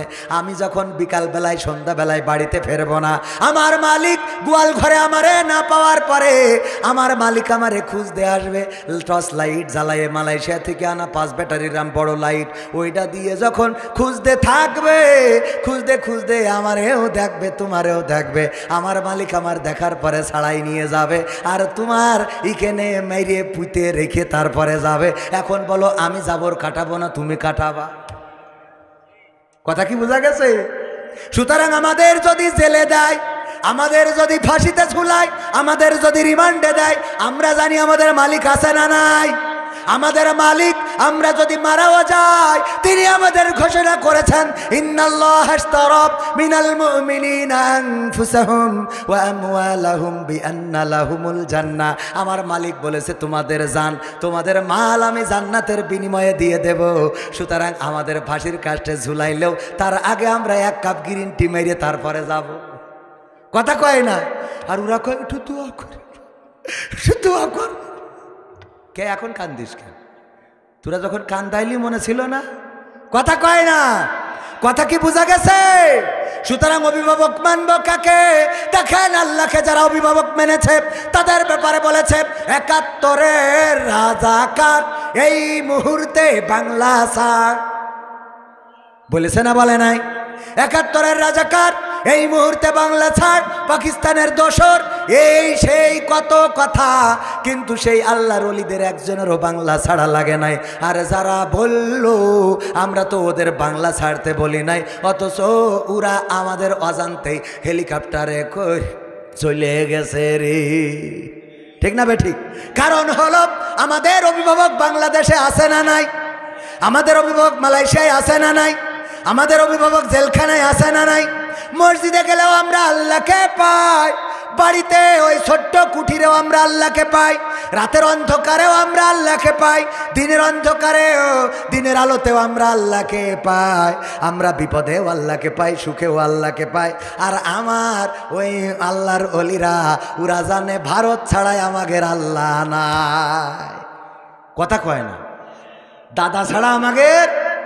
তোকে যদি সত্যি এই কথা যদি মিথ্যে হয় তো তোরা দাঁড়ায় থাক হুজুরদের মতো, দেখি আল্লাহর পরে ভরসা করি। কথা কয় না? আপনার মন খারাপ কেন? আমলি করেন নাকি? হ্যাঁ না, আমি তো ভালো কথা করছি, আপনাকে ভালো কথা করছি, ভালো কথা করছি না বাজান? তালি ভাইয়েরা আমার, এরপরে কি হলো? এই আয়াত পড়তে হবে কোথায়? ডক্টর ইউনূসের কাছে, আসিফ নজরুলের কাছে, মোস্তফা সরোয়ার ফারুকির কাছে, তারপরে বশির উদ্দিনের কাছে, এমনিভাবে ক্ষমতায় যারা আছে তাদেরকে বলতে হবে। এরপরে গ্রামের সুদখোর সুদ ছাড়া কথা বলে না, টাকা ধার চাইতে গেলে দেয় না, কিন্তু যখন বলেন 1000-এ 1 মণ ধান দেবো খাই আইসো, আছে না না? আরে বাবা খুব আপন লোক, যেই বলছি ভাই 2টো টাকা হবে না, তো বলছে কত? 10,000। তা তো থাপায়ে দাঁত খুলি দেওয়ার দরকার কে? তো বলছে 2 দিন আগে আসতে পারলি রে। মানে ওরে বাবা, ওর চাটাম কি? 2 দিন আগে তোর টাকা লাগবে, তুই আমার কবি তোর টাকা আমি আজকে দিতে পারছি না, আমার কি খারাপ লাগছে বলতে পারিস তুই? ওরে দরদ, ওর খুব খারাপ লাগছে। তাই এখন কি করা যায়? তো বলছে তাই এখন ভাই আমার তো খুব ঠেকা পড়ে গেছে, 10,000 টাকা তাহলে যদি না পাওয়া যায় সেরকম লাইন মাইন নেই, না হয় ধান করে দেওয়ানে। ধান বোঝেন তো, 10,000 টাকা দিলে 5 মণ 7 মণ ধান সুদ। বলছে বলিসিস টাকা তো নেই, তা দেখি তো শাশির অ্যাকাউন্ট খুঁড়ে মুড়ে দেখবা না কিছু হয় কি না। ও এতক্ষণ নেই, যেই সুদ বলিছেন সেই ওমরা করতে জাতি বলেন, কয় আমার এখন ওমরা ফরজ হইস। ও যেই বলেন যে জমি ব্যাসপে একজন কিনবা না, কানে কোন মাঠে? ওরে বাবা, বলছে পার্টি লাগা জন্য যে যা দাম বলে 50,000 বেশি বলিস। আর যেই হজের কথা বলে কয় বাপু তোমরা যে হজের কথা বললো আমার এখনো বয়সেই আছে, ওর এখনো বয়স কবরে 2 পা চলে গেছে। মানুষ তো কয় এখন তো 2 পা শয়তান কবর। সত্যি বলছেন? আমি তো হ্যাঁ ভালো করে বুঝেন, বলে আপনার গায়ে পড়লে আমার দোষ নেই। আপনি গেছেন হজে গেছেন, তা সে টাকা কোন ঠিকছেন এত বছর দিবে? অন্তত ওমরা হজটা তো করবেন। ইনু মেননের থেকেও তো আপনি খারাপ। হ্যাঁ, তারপরে ওরা বিপদে পড়লি কাবা ঘরের ইমামের পিছনে দাঁড়াই ইতেকাপ করে, ঠিক না বে ঠিক? আউলিয়া। সুতরাং আমাদের পরিবর্তন হওয়ার দরকার। তাহলে কি করতে হবে? সুদখোর যে তার কাছে যেয়ে বলতে হবে মিনহা খলাকনাকুম ওয়া ফিহা নুঈদুকুম ওয়া মিনহা নুখরিজুকুম তারাতান উখরা। এই কথা সুদখোরের বলতে হবে। তারপরে যুবকেরা আমার, লাইলাতুল ফেব্রুয়ারি আছে না নাই? বোঝেন তো লাইলাতুল ফেব্রুয়ারি? লাইলাতুল ফেব্রুয়ারিতে ওই যে মেমরি যদি আমার পালসারের পিছনে দিয়ে গিয়ার দিয়ে না নিয়ে বেড়াও, তাইলে তোমার সাথে কাটাকাটি করে আমি চেয়ারম্যান এসে এলের সাথে। আছে না নাই? আছে মানে কি? আমার মা বোনেরাও তো পর্দার অন্তরালে, ওগেরও দুটো একটা কথা বলা লাগবে না? আল্লাহ বললেন ওয়াকরনা ফি বুয়ুতিকুন্না ওয়ালা তাবাররাজনা তাবাররুজাল জাহিলিয়াতিল উলা। ওগো নারীরা, পর্দার মধ্যে থাকো, জাহেলি যুগের মেয়েদের মতো সেজেগুজে নিজেদেরকে প্রদর্শন করে বেড়ায়ও না। আর আমার মা বোনেরা বলল আমরা সাজুগুজুও করব, আবার পর্দাও করব, একটাও ছাড়বে না। একটাও। আমার ভাইজান পিকনিকে নিয়ে গেছে 10 জন লোক, আমি সহ। তা নিয়ে গেছে, খাবারও নিয়েছে 10 জনের। কিন্তু মনে করি যদি লোক যদি বেশি হয় তাহলে কি করবেন, এই জন্যই কটা মুড়িও সাথে করে নিয়ে গেছে, যে যদি বেশি হয়ে যায় তাহলে মুড়ি দিয়ে পার করব। কিছু লোক মুড়ি খাবে, কিছু লোক ভাত খাবে, এই প্ল্যান করে নিয়ে গেছে। নিয়ে যে লোক আসলেই বেশি হয়ে গেছে, 10 জনের জায়গায় 20 জন হয়ে গেছে। তা চিন্তা করলো তাহলে কিছু লোক ভাত খাক, কিছু লোক মুড়ি খাক। আমার এসে জিজ্ঞেস করছে কবির বিন সামাদ, আপনি ভাত খাবেন না মুড়ি খাবেন? আমি বলছি মুড়ি খেয়ে তারপর ভাত খাবো। মুড়ি খেয়ে তারপর কি করব? তাহলে একই লাইনে আনা সম্ভব? আমার মা বোনদের বলল ওগো নারীরা, সাজুগুজু করো না, পর্দা করে চলো। আর আমার মা বোনেরা বলল সাজুগুজু করবো, পর্দাও করবো। করে না? করে না? সেই যে বুঝে মেকআপ মারি, কায়দা করি, তারপরে সিনাক্সে যায়, যে কপি হাউসে ঢুকে এইবার মুখ খুলে কয় কেমন লাগছে দেখো তো, কেমন লাগতেছে? আরে বাবা, এবার হঠাৎ করি ওই যে স্যার অর্ডার দেবে, আসলি পরে অমনি ফাঁসান করি মুখ ঢাকে। হ্যাঁ ওয়েটার তো ওয়েটার আসলি মুখ ঢাকে। তা বলছে অসুবিধে কি? তা বলছে তুমি জানো না আমি বেগানা, পুরুষের সামনে মুখ খুলি না। ওরে আল্লাহর ওলি, তোর মুড়ি ধামা একটু আমার সামনে আয়। আছে না নাই? ও বেগানা পুরুষের সামনে মুখে তুই সাথে কই নিয়ে দিয়েছিস, ও কোন গানা কথা কয় না। আর মা বোনেরাও আছে, ওরে বাবা, অভিনয়। বাড়ি যদি মেয়ে ছেলে নিয়ে আসে, এই কার নিয়ে আসিস? আল্লাহ আম্মা আমার বয়ফ্রেন্ড, 3 বছর ধরে লাইন মারতেছি। ও তো আগে তো বলবেন আব্বা ভালো আছে। ওরে আব্বা ভালো আছে, আমি চুয়াডাঙ্গাতে তোমার জন্য আপেল কিনে আনবো। আব্বা বসো, ঘরে নিয়ে যা, বসা, একটু পাখায় বাতাস কর। আরে যত্ন।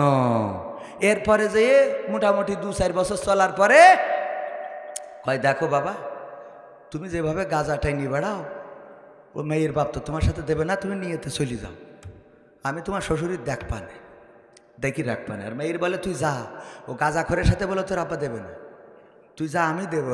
ও তো দেবে, মাল খেয়ে মেশিন সব নষ্ট, তার সাথে দিলে পাঠায়। এই পাঠাই দিয়ে তারপরে এবার যে আব্বা বাড়ি আসে, উনি বাড়ি গিয়েছে, আপনি বাড়ি আইছেন, এইবার ম্যাডাম খাইতেছে। কি জন্ম তুই চাও, কি জন্ম চাও তুমি? আমার মুখি চুন কালি দিয়ে চলে গেল রে। ও আল্লাহ আল্লাহ।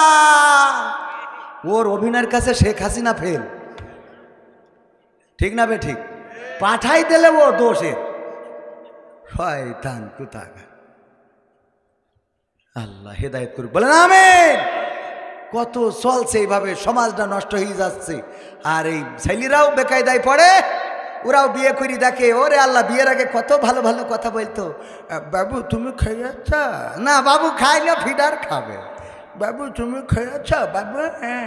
তুমি ঠিকঠাক ঘুমাবে? আচ্ছা দিদি টেক কেয়ার। বাবা টেক কেয়ার না, টেক খেলবে। এরপরে বিয়ের পরে দেখে এ তো আস্ত ডাইনি। এবার গান গাছে, আমি পারি না আর পারি না, আমি কেন মরি না, আজরাইল কি চিনে না আমার গো, আমি পারি না আর পারি না। হয়তো 2 দিন পরে মরবো, আগে মরলে কি ক্ষতি? ওরে এই দুনিয়ার রং তামাশা বুঝলাম না রে একরতি, ও আমার ঘরের রমণী সে যে কাল নাগিনী, আমারে বাজাইলো 12টায়, আমি পারি না আর পারি না। ঠিক না বেঠি? এখন পারি না কেন? এখন পারি না কেন?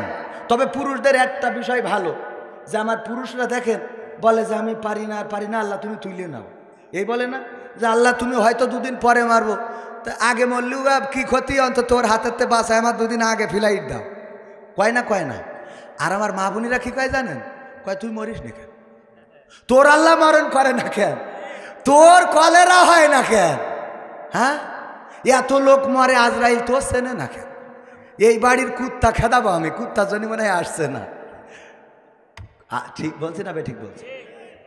আল্লাহ রাসূল বললেন নারীরা অধিকাংশ জাহান্নামী, কারণ বেশি হলো 2টা। কয়টা? অনেকগুলো কারণের মধ্যে বেশি কারণ, বড় কারণ কয়টা?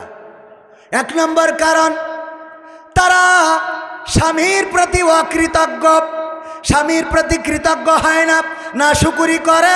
স্বামী যাই করুক না কেন, যাই বলুক না কেন, যাই দিক না কেন, যাই খাওয়াক না কেন, যাই পরাক না কেন, যেভাবেই রাখুক না কেন, ওইটা ভালো লাগে না। কিন্তু ওই যে পাশের বাড়ির মকসেদ, ও যেভাবে চলে গো, ওইটা ওর বড্ড ভালো লাগে। কয় মকসেদের বোর শাড়ির রংটা দেখো কত সুন্দর, মকসেদের ঘরটা দেখো কত সুন্দর, মকসেদের টিউবওয়েলটা কত সুন্দর, চাপলেই পানি পড়ে। মকসেদরা কালকে গরুর গোশ কিনিল, গত পরশুদিন ছাগলের গোশ কিনিল। এমনি ভাবে সব ভালো লাগে মকসেদের জিনিস, আর ওর স্বামী যাই করে ভালো লাগে না রে। এরকম শান স্ত্রী আছে না নাই? আছে না নাই?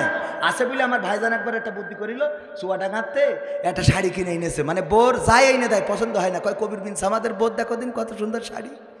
মানে ওর অন্য মানুষ যা করে পছন্দ হয়, কিন্তু নিজের স্বামী যেটা করে ওটা ভাল লাগে না, এটা চলবে না। তো এখন উনি বুদ্ধি করে চুয়াডাঙ্গাতে একটা শাড়ি কিনেছে, খুব কায়দা করে কিনে এনে তো ডাইনিং টেবিলে রেখে বলছে স্ত্রী খাতি দাও, তো খাতি দিয়েছে। কিন্তু ওই যে শাড়ি যে এনেছে, ও নারীর তো নারীর মন বোঝেন না, যদি কোনো জায়গায় কিছু ঘটে ও আগে যেই দেখবে কী হয়েছে। আরে বাবা, সিসি ক্যামেরা দেখে এসে ছোট্ট ঘটনা, হ্যাঁ কি হয়েছে, বাড়ি এসে বলবো আল্লাহ শুনেছিস বউ কি হয়েছে? কি ও বউ, আল্লাহ তুই এখনো শুনিসনি? ও আল্লাহ তুই এখনো শুনিসনি, মকসেদের ছেলে জুতা চুরি হয়ে গেছে। ওর উপস্থাপনার ভঙ্গি দেখি মনে হইলো সুনামি মনে হয় বাড়ির দরজা। ঠিক না ঠিক? তো এই মা বোনেরা এখন উনি ওই যে শাড়ি কিনে থিয়েছে, খালি ওই দিকে তাকাচ্ছে আর মনে করছে শাড়িটা আসলে কার। তো এক ফাঁকে জিজ্ঞেস করি বসলো শাড়ি কার? তা বলছে কবির বিন সামাদ ওর বোঝজনই কিনেছে, তা আমার কাছে দিলে যে একটু নিয়ে যাও, আমার বাড়ি পয়সা দিয়ে আনে, আমার আসতে দেরি হবে, আর যদি না যেতে পারি পয়সা দিয়ে আনে, না হলে কাইলে আমি তোমার বাড়িতে নিয়ে নিবানে। এর বলছে দেখো দিন শাড়ির রংটা কত সুন্দর, কালারটা কত ভালো, পায়টা কত সুন্দর, আর তুমি যা কেন তাকে পারা যায়? আমি বলে তোমার ঘর সংসার করছি, অন্য মানুষ হলে এতদিন লাগতো চলে যেত। খালি কান্না, আছে না নাই? এইবার বলছে শাড়ি তোমার পছন্দ হয়েছে? বলছে হবে না, এ তো তুমি কেন নি, তোমার তো পছন্দ ভালো না। তোমার যদি পছন্দ ভালো হইতো তা তুমি একটা ভালো শাড়ি আমার এই 20 বছরের জিন্দগিতে তুমি কিনে দিছাও। মনে মনে কাছে পছন্দ ভালো না বলেই তো তোর নিয়ে সংসার করছি, তা না হলে তো পরি বনে আসতো আমার ঘরে, বুকের পাটা রাখতে হবে। হ্যাঁ, তো এখন এই যে অবস্থা, বলছে শাড়ি কি তোমার পছন্দ হয়েছে? তা বলছে পছন্দ হবে না কেন, তোমার তো পছন্দ ভালো না, কবির বিন সামাদ কিনেছে পছন্দ ভালো। তা বলছে শাড়িটা তুমি নাও, কবির বিন সামাদের সাথে যা ফাইট করা লাগে আমি করব, আমি দরকার হলে ওর টাকাতে দেবো, কিনে নেবে, না হলে ও যদি কয় মারামারি করবে তা তোমার জন্য মূর্তি রাজি আছে। শাড়ি নিয়ে খুব খুশি। বাবা, জীবনে একটা ভালো জিনিস পেয়েছে। রাত্রি শোয়ার সময় আমার ভাইজান বলছে স্ত্রী সত্যিই কি তোমার শাড়ি পছন্দ হয়েছে? তা বলছে হবে না কেন, আজকে তো আর তুমি কেন নি, আমার খুব ভালো লেগে মনের মধ্যে একটা জিনিস পাইছি। বলছে স্ত্রী বলা যায় না, আজকের রাতটাই শেষ ঘুম হয়ে যেতে পারে, কালকে আমরা কবর দেশের বাসিন্দা হয়ে যেতে পারি, আমি যদি মরে যাই মনের কথাটা বলা হবে না। দেখো আমি তোমার জন্য নিজে পছন্দ করি চুয়াডাঙ্গা শহরের তে, আলমডাঙ্গাতেও কিনিনি, চুয়াডাঙ্গাতে এই শাড়িটা কিনে নিয়ে আইছি। তা বলছে তুমি কিনেছাও? সত্যি সত্যি? তা বলছে হ্যাঁ আমি কিনেছি। তা বলছে তাহলে এর রং থাকবে না, তাহলে এর রং থাকবে না। ওর কি কিয়ামত পর্যন্ত খুশি করা সম্ভব? বলেন। এরকম অকৃতজ্ঞ নারী আছে না নাই? এই অকৃতজ্ঞ নারী যারা, আল্লাহর নবী বললেন ওরা জাহান্নামে যাবে। জাহান্নামে যাওয়ার কারণের মধ্যে 1 নম্বর কারণ হলো এটা, আর 2 নম্বর নারী হলো তারা যারা বেশি বেশি অভিশাপ দেয়। অভিশাপ দেয়, ওরে আল্লাহ ও কেন মারে না, ওর কেন করোনায় ধরে না, ওর কেন কবর রচনা হয় না, ওর কেন আল্লাহ তুলে নেয় না, এমন দোয়া যারা করে গো, এই নারীরাও জাহান্নামে যাবে। ওগো আমার পর্দার অন্তরালের মা বোনেরা, দয়া করে আপনারা স্বামীর প্রতি অভিশাপ দেবেন না, সন্তানের প্রতি অভিশাপ দেবেন না, মা বাবার প্রতি অভিশাপ দেবেন না, আর স্বামীর প্রতি অকৃতজ্ঞ হবেন না। এই 2টো কাজ যদি করেন তাইলে জাহান্নাম হবে আপনার ঠিকানা। মনে থাকবে? আপনাদের মনে থেকে তো লাভ নেই, এটা মনে থাকতে হবে কাদের? আর আপনাদের মনে থাকতে হবে কি? আপনাদের মনে থাকতে হবে আমার এক মা বোন নিয়ত করিয়েছে যে একটা মোরগ জবাই করে হুজুরির খাওয়াবো। ওর স্বামীর বলিছে হুজুরির একটু দাওয়াত দেয়ছো। তা হুজুরির দাওয়াত দিতে গেছে, হুজুর বলছে যে আমি তো খাবো, তুমি কি নামাজ পড়ো? তা বলছে না। তা বলছে আমি বেনামাজির বাড়ি খাইনি। বাড়ি এসে বলছে স্ত্রী, হুজুর তো বেনামাজির বাড়ি খায় না। তা বলছে তাহলে তুমি নামাজ পড়ো। বলছো আমার হবে না, আর এখনো বয়স হয়নি। তাহলে এখন হুজুরির আমি যে মানত করে রাখিছি এই মোরগটা যে হুজুরিরই খাওয়াবো, তাহলে এখন করবো কি? কয় অসুবিধা নেই, আমি 3 দিন পরে হুজুরির বুদ্ধি করে দাওয়াত দিয়ে আসবেন। কি বুদ্ধি? বলছে আমি মিছি কথা কই নিয়ে আসবো যে আমি নামাজ পড়ার ধরেছি, আসেন। তা বলছে কী করি বলবা? বলছে আমি হাদিসে আমপাড়ায় পাইছি, বোর খুশি করতে গেলে বলা যায়। হাদিসে আমপাড়ায় খুঁজে পাই যে বোর খুশি করতে গেলে নাকি এইটা বলা যায়। তা বলবো বললে ও 3 দিন পরে যেয়ে বললেছে, বললি হুজুর এসে এই শিক্ষার্থী বসে বলছে যে নামাজ পড়ছেন বাজান? তো আচ্ছা হুজুরে পড়তেছি। তা আচ্ছা তাহলে বলেন তো ফজরের ফরজ নামাজ কয় রাকাত? তা আচ্ছা হুজুর খাওয়ার সময় কথা বলতে নেই। খাওয়ার সময় হুজুর বলছে সে আমি বুঝবানে, তুই আগে ফজরের ফরজ নামাজ কয় রাকাত? আমি কথা বললে জাহান্নামে যাই যাবা নেই, তোর টেনশন কর, তুই ক। স্ত্রী বুঝতে পেরিস যে এ তো এখানে ফেল মারবে, মানে কি 2টো ঘুরলো পাবে, একের জন্য 100 পাবে না, মানে 2টো ঘুরলো, 1 হলে 100 হইতো। তো বলছে যে স্ত্রী রান্না করতে বলছে, শোনো 2 রাকাত। স্বামী বলছে হুজুর খেয়ে নেন, লাস্টে বলবানে শুনে চলে যান। বলছে না, আগে বলেন ফজরের ফরজ নামাজ কয় রাকাত?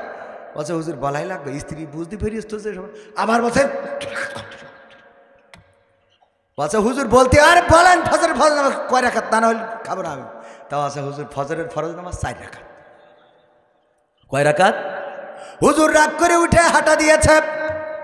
বারান্দার থেকে নেমে যখন হুজুর চলে গেছে, স্ত্রীও রান্নাঘর থেকে লাফ দিয়ে এসে বলতেছে, কত করে রান্নাঘর থেকে বললাম বলো ফজরের নামাজ 2 রাকাত, যা ফজরের ফরজ নামাজ 2 রাকাত। 2 রাকাত কয়বার? আঙুল দেখালাম, দেখিলে কি না?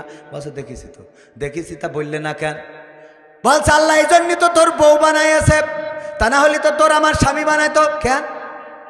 বলছে তোর মাথায় বুদ্ধি আছে? এই যে হুজুরের 4 রাকাত বলে আটকাতে পারিনি, ও 2 রাকাত বললেও তো আমার মেরি থুয়ে যেত। কেন 4 রাকাত বলে আটকাতে পারিনি, ও 2 রাকাত বললে ও না মেরি বাড়ি যাইতো। এরম স্বামী আছে না নাই? আমার মা বোনেরা বলছে হুজুর ওয়াজ এবার পয়েন্টে পড়িস, কারণ আমাদের তাপসী রাবিয়া হিসেবে খুঁজ দিছায়। তো 4 দোকানে বসে পরিমণি, কারিনা কাপুর, ঐশ্বরিয়া রায়, তারপরে বুবলি পরে আরও এইসব যারা আছে, আরও নাম জানি না, আর বেশি নাম বললে আবার এই সমালোচনা শুরু করতে পার যে হুজুর এত নাম জানে কি করে। আমার আমির হামজা ভাই একটা নাম বললে খুব বিপদে আছে না নাই? আন্দাকা মান্দাকা নাকি এরা মান্দারা না আন্দারা, কি রাশ্মিকা মান্দারা না ইন্দিরা, যাই হোক এই নাম বলার কারণে ওরে সমালোচনা। আমি বলছি যারা সমালোচনা করতে চাও, এই নাম বলার সাথে সাথে তুই চিনে ফেললি তুই কত বড় আল্লাহর ওলি।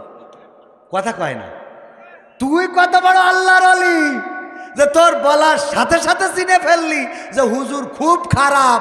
হুজুর তো খারাপ, কিন্তু আমার পূজা হয়ে গেছে তুমি কত বড় পরহেজগার। এক দেওর ভাবির কাছে উল্টো পাল্টা করে, তো গ্রামের লোকজন খেপি গেছে, না এর ভাই থাকে বিদেশে, তো ঝামেলা করতেস, তো যেই দরজা আটকাইছে ও পিছন দিয়ে বেড়া ফাঁক করে দিয়েছে দৌড়, এসে যায় নামাজ বিষয়ে সিজদায় পড়ে রয়েছে। লোকজন ঘরে যাইয়ে টেনে তুলে বলছে ওঠ, তা বলছে কে জন? এই আমি সিজদায় রয়েছি। তুই সিজদায় রয়েছিস আমি তো জানি তুই পরেজগার, ওঠ কি সমস্যা কি, এত লম্বা সিজদা কেন? বলছে যত লম্বা সিজদা তত তাড়াতাড়ি জান্নাত। বলছে তুই জান্নাতে যাও, অসুবিধে নেই, কিন্তু জুতো তো পায়ে দিবি। তা বলছে তা পায়ে দেবো। পায়ে দিবি কি করে? তো স্যান্ডেল তো ভাবির খাটের তলায় দেখছি। তুই যে জুতো পাইতে যাবি তো তোর স্যান্ডেল, তুই তো পারেস গাছ যাই নামাজের বিছানায়, তা তোর জুতো ভাবির খাটের নিচেই কেন? কথা কি বোঝা গেছে? তার একটা নাম বলেছে, তোমরা সমালোচনা শুরু করে দিছাও যে হুজুর এত নাম জানে কি করে, কে পত্রিকায় আসে না? তুমি নাম জানলে কি করে এইটা কও, আর একজনের কাঠি দেওয়ার আগে নিজের পাশায় হাত দিয়ে দেখো যে বদনা দিয়ে সুশি তাও পানি ছিল না। কথা কয় না আল্লাহর ওলি সাজ। এমপিরা সব কোথায় গেল, মন্ত্রীরা সব কোথায় গেল, কোথায় কাদের কাকা? তাদের সারা দেশটা এখন লাগে ফাঁকা ফাঁকা, ওদের সারা দেশটা এখন লাগে ফাঁকা ফাঁকা। আইন মন্ত্রী আটকে গেল আইনেরই ফাঁকে, দাড়ি ছাড়া দরবেশের ভণ্ড ভণ্ড লাগে। শুনছি কত নেতা নেত্রী খাইতেছে ভাই ডান্ডা, বিচারপতি কালামানিকের ফাটিয়েছে আন্ডা। পলকেরও ঝলক গেল, পলকেরও ঝলক গেল থামিয়ে নেটের চাকা। তাদের সারা দেশটা এখন লাগে ফাঁকা ফাঁকা, ওদের সারা দেশটা এখন লাগে ফাঁকা ফাঁকা। কোথায় গেল কই গেল সেই সংসদেতে মমতাজের গান, কোথায় গেল হজরত বলা স্বামী ওসমান? ইনু মেনন দীপু মনি আছে কারাগারে, বাপ করিলেও পাপ কখনো ছাড়ে কি আর তারে?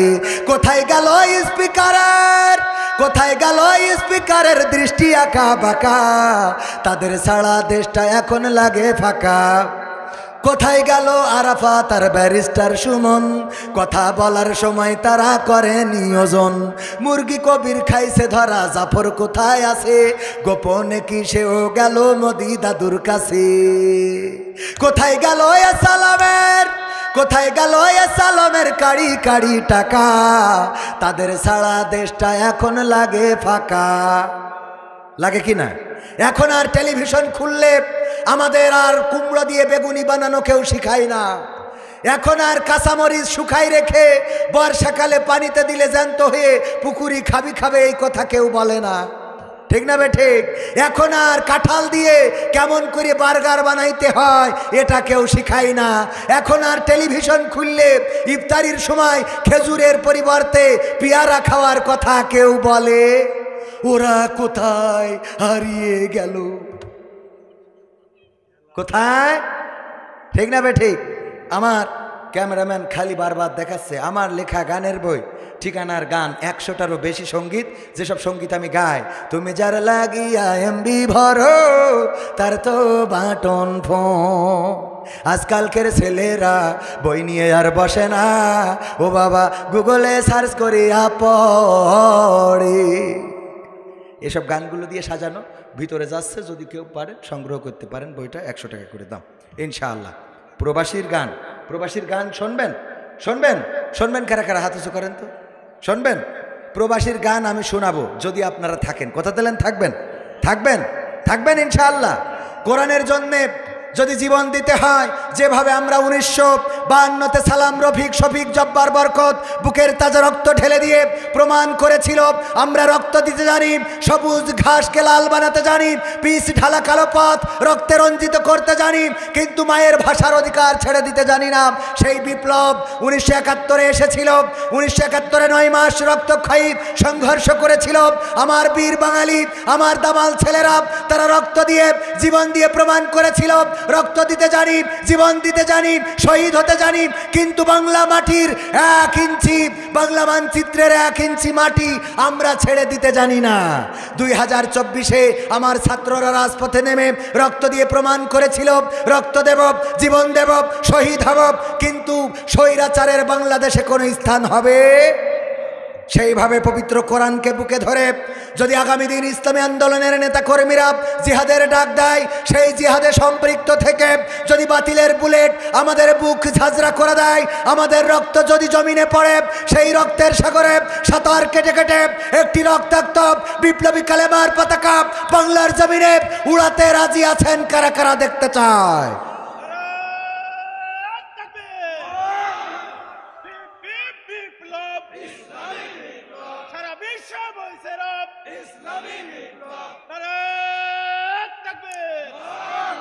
কোরআনের জন্য রক্ত লাগলে দিবেন, জীবন লাগলে দিবেন।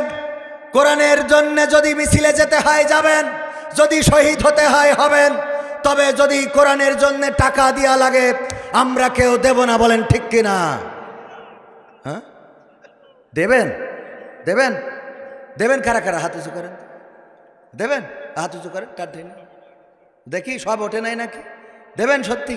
বাম হাতটা নামান, ডাইন হাত মুট করেন, মুট মুট মুট। আমারও তো লাগবে, আমার ক্যামেরাম্যান দিবেন। এই মুটটা নিজের পকেটে না থাকলে পাশেটাই ঢুকান, ঢুকায়ে ও দেখছে না যেহেতু পাশে। তাড়াতাড়ি তাড়াতাড়ি যুবকরা প্যাকেট নিয়ে যাও, যার যা আছে দেখি দেখি কত আসে কোরআনের জন্য, আমার জন্য না, এই মাহফিলের জন্য। তাড়াতাড়ি তাড়াতাড়ি তাড়াতাড়ি এক্ষুনি টুপি নিয়ে গেলি হচ্ছে কিনা? জাকের পার্টি, ও জাকির। 500 টাকা আল্লাহ কবুল করেন। খেয়া দেন, বঙ্গবন্ধুর নোট দিল। বাবু ভাই 500 টাকা আল্লাহ কবুল করে না। বাবু তুমি খেয়েছো কিনা? ও বাবু, বাবু কত দিল? 500 টাকা আল্লাহ কবুল করে নাও। মনের নেক মাকসাদ পুরা করে দাও, আপনজনদের কবুল করে নাও। যার যা আছে পকেটে দিয়ে দেন প্যাকেটে। তারপরে প্রবাসীর গান শোনাব। তারপরে ওই ওয়াজের কথা মনে আছে কিনা? মিনহা খলাকনাকুম ওয়া ফিহা নুঈদুকুম ওয়া মিনহা নুখরিজুকুম তারাতান উখরা। আমরা সুদখোরের কাছে যেয়ে বলবো, চেয়ারম্যানের কাছে যেয়ে বলবো, আমাদের যদি কেউ প্রেম প্রস্তাব দেয় তারেও বলবো, আমাদের কোনো ভাবি যদি অন্যায় কোনো আবদার করে তারেও বলবো মিনহা খলাকনাকুম ওয়া ফিহা নুঈদুকুম ওয়া মিনহা নুখরিজুকুম তারাতান উখরা। মনে থাকবে না? থাকবে না? এই আয়াত তাইলে কোনে বলবো আমরা? কোথায় বলবো? যেখানে প্রভাবশালী বলবো সেখানে, কিন্তু আমরা এই আয়াত বলি যেখানে প্রভাব মোট নেই সেখানে। মনে থাকবে তো? মনে থাকবে? এখন থেকে কবরে নয়, বরং যারা কবরে যায়নি ওদের কানের কাছে এই আয়াত পড়বেন। এই আয়াত এসেছে আসলে জ্যান্ত মানুষের জন্য, ওই কবরে যেয়ে পড়ার জন্য না। কবরে পড়ে কোনো লাভ নেই, ও চাইরানা লাভ হবে না। আপনি কবরে ওখানে 100 বার এই আয়াত পড়েও কোনো ফায়দা নেই, জ্যান্ত মানুষের কাছে পড়বেন। তাহলে ও যদি বোঝে তাইলে ও তাস খেলা ছেড়ে দেবে। একজন জেলখানাতে এসেছে, চার দোকান দিয়েছে, মানসি ওর বলে আলহাজের চার দোকান।